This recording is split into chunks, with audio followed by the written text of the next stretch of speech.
English నేర్చుకునేటప్పుడు మనందర్నీ కాస్త confuse చేసే అక్షరం ఏదైనా ఉందంటే అది బహుశా ఏ ఏమో.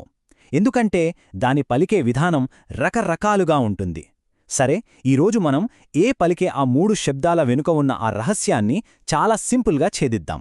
రండి, మొదలుపెట్టేద్దాం. మనం ఎప్పుడైనా ఇలా ఆలోచించామా?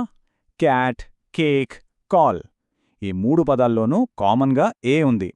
కాని వాటి సౌండ్స్ మాత్రం పూర్తిగా వేర్వేరుగా ఉంటాయి. క్యాట్లో య లాగా, కేక్లో ఏ లాగా, కాల్లో ఏమో ఆ లాగా. అరే, ఎందుకిలా? ఈ 3 సౌండ్స్ వెనుకున్న రూల్స్ ఏంటో ఈరోజు మనం చాలా తేలిక తెలుసుకుందాం. సరే, ముందుగా ఒక చిన్న బేసిక్ విషయం. ఇంగ్లీష్లో 5 ముఖ్యమైన అచ్చులు అంటే వవెల్స్ ఉంటాయి కదా. అవే ఏ, ఈ, ఐ, ఓ, యు. మన తెలుగులో అచ్చులు లేకుండా పదాలు ఎలా అయితే ఉండవో ఇంగ్లీష్లో కూడా అంతే. ఈ వవెల్స్ చాలా అవసరం. ప్రతి పదం ఏర్పడటానికి ఇవి చాలా కీలకమన్నమాట. సరే, ఇక అసలు విషయంలోకి వద్దాం.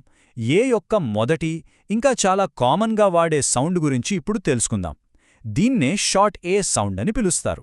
ఈ రూల్ చాలా సింపుల్, ఇంకా చాలా ముఖ్యం.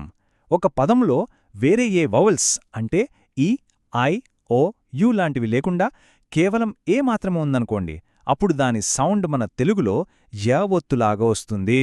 అంతే. ఉదాహరణకు క్యాట్ అనే పదం చూడండి. ఇందులో వావెల్ ఏ ఒక్కటే కదా. అందుకే దాన్ని క ప్లస్ యా లాగా క్యాట్ అని పలుకుతాం. అదే లాజిక్తో బ్యాట్ ఏమవుతుంది? బ్యాట్. ర్యాట్ ర్యాట్ అవుతుంది. చూసారా? రూల్ తెలిస్తే ఎంత ఈజీనో. ఈ రూల్ని ఇంకా బాగా గుర్తుంచుకోవాలంటే ఈ వర్డ్ ఫ్యామిలీస్ మనకి బాగా హెల్ప్ చేస్తాయి.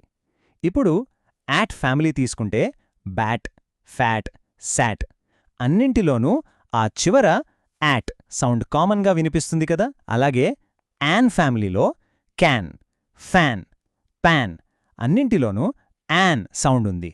అంటే ఆ ఏ సౌండ్ మాత్రం ఎక్కడా మారట్లేదు. చూసారా? ఇక్కడో చిన్న పాయింట్. పదం చిన్నదా పెద్దదా అనేదసలు మ్యాటరే కాదు.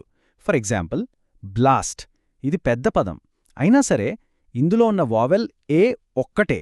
సో రూల్ ప్రకారం దీని సౌండ్ కూడా బ్లాస్ట్ అనే వస్తుంది. సింపుల్ కదా. ఓకే, ఫస్ట్ సౌండ్ క్లియర్ కదా. ఇప్పుడు ఏ పలికే రెండో సౌండ్కెళ్దాం. అదే లాంగ్ ఏ. ఇక్కడొక చిన్న మ్యాజిక్ జరుగుతుంది. ఒకే ఒక్క అక్షరం చేరితే చాలు, సౌండ్ మొత్తం మారిపోతుంది. ఏంటో చూద్దామా? ఈ ఉదాహరణ చూడండి. ఒకవైపు ట్యాబ్, ఇందులో ఏ మాత్రమే ఉంది. సో మనం ఇందాక నేర్చుకున్న రూల్ ప్రకారం దాన్ని ట్యాప్ అంటాం. కాని దాని పక్కనే ఉన్న టేప్ చూడండి, చివర ఒక ఈ యాడ్ అయింది. అంతే, దాని సౌండ్ టేప్గా మారిపోయింది. యా సౌండ్ కాస్త ఏ సౌండ్ అయిపోయింది. ఈ మ్యాజిక్ అంతా ఆ చివర చేరిన ఈ వల్లే అనమాట. అందుకే ఈ ఈని మ్యాజిక్ ఈ అని సరదాగా అంటారు. ఎందుకంటే అది నిజ పలుకదు, సైలెంట్గా ఉంటుంది. కాని దాని ముందున్న ఏ సౌండుని మాత్రం మార్చేస్తుంది. నువ్వు ఏ కాదు, నీ అసలు పేరు చెప్పు అన్నట్టుగా ఏని ఏ అని పలికేలా చేస్తుంది. భలే ఉంది కదా. ఇంకొన్ని ఎగ్జాంపుల్స్ చూస్తే ఇంకా క్లియర్గా అర్థమవుతుంది. క్యాన్ కాస్త కేన్ అయింది. మ్యాడ్ మేడ్ అయింది.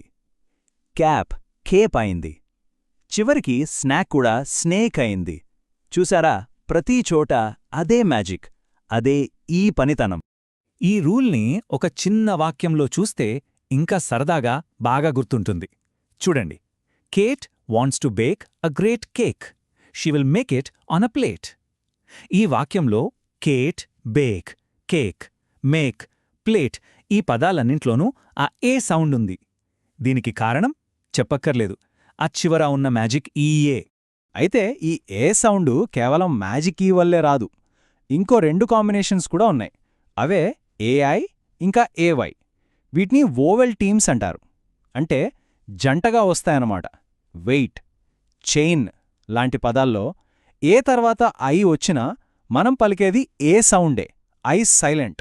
అలాగే డే, ప్లే లాంటి పదాల్లో వై సైలెంట్ అయిపోయి ఏ మాత్రం ఏ అని వినిపిస్తుంది. రైట్, 2 సౌండ్స్ అయ్యాయి. ఇక ఏ యొక్క మూడో చివరి సౌండ్ గురించి తెలుసుకుందాం. కొన్ని స్పెషల్ లెటర్ కాంబినేషన్స్ వచ్చినప్పుడు ఈ సౌండ్ వస్తుంది.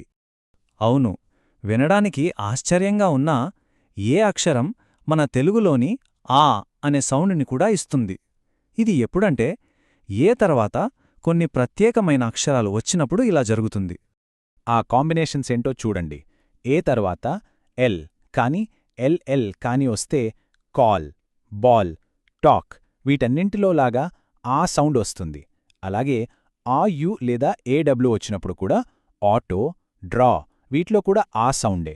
ఫైనల్గా డబ్ల్యూ తర్వాత ఏ వస్తే వాటర్, వాచ్ ఇక్కడ కూడా మనం ఆ అనే పలుకుతాం. సరే, ఇప్పటిదాకా మనం నేర్చుకున్న ఈ 3 రూల్స్ని ఒక్కసారి క్విక్గా రివైజ్ చేద్దాం.